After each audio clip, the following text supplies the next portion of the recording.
আমার লেগে শাড়ি নিয়ে এসছি? হ্যাঁ, দুই বই লেগে শাড়ি নিয়ে এসছি। ওর লেগে তো নিয়ে আসবাই। দেখি কি শাড়ি এনেছো।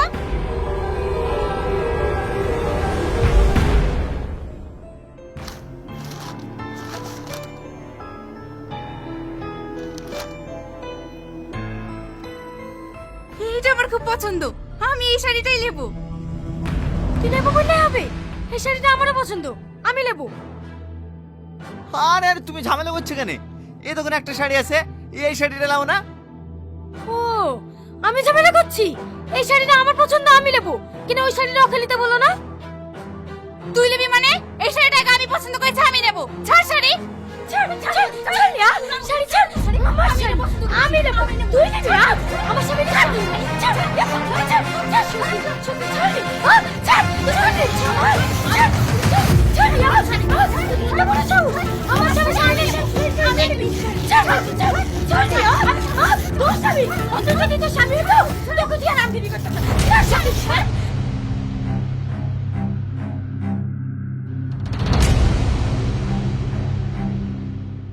তোমাদেরকে এত করে বারণ করার পরে তোমরা আবার ঝামেলা করছো। আর তুমিও বা কিরকম লোক? দুই ভাই ঝামেলা করতে তুমি দাঁড়িয়ে দাঁড়িয়ে দেখছো? কি করবো বলেন মোড়ল সাহেব, এরকম ঝামেলা প্রতিদিনই হয়। বিয়ে করার বেলায় তো দুটো বিয়ে করেছো, আর এখন ঝামেলা কন্ট্রোল করতে পারছো না। দেখেন মোড়ল সাহেব, আর আমার কোনো কথা শোনে না। আমি যদি কিছু বলতে যাই তাহলে আমার সঙ্গে খুব খারাপ ব্যবহার করে। দেখো, আমি সাফ সাফ বলছি, তোমাদের জন্য যে গ্রামের লোকের অসুবিধা হোক সেটা আমি চাইনি। তুমি যখন দুটো বিয়ে করেছো, ঝামেলা কন্ট্রোল করতে পারছো না, তাহলে একটা বউকে বাড়িতে রাখো, আর একটা বউকে অন্য জায়গায় জমি কিনে ঘর করে দাও। তাহলে তো সব সমস্যার সমাধান হয়ে যায়। সে নয় তো বুঝলাম, কিন্তু জমি কিনে ঘর করা সে তো অনেক টাকার ব্যাপার। অত টাকা পাবো কোথায়?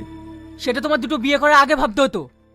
তোমাকে 1 মাস টাইম দেওয়া হলো, এর মধ্যে যদি এই সমস্যার সমাধান না হয় তাহলে তোমাদের সবাইকে এই গ্রাম থেকে টানতে টানতে বের করে দেবো। ঠিক আছে মোড়ল সাহেব, আমি যা করে হোক ওকে বাড়ি করে দেবো।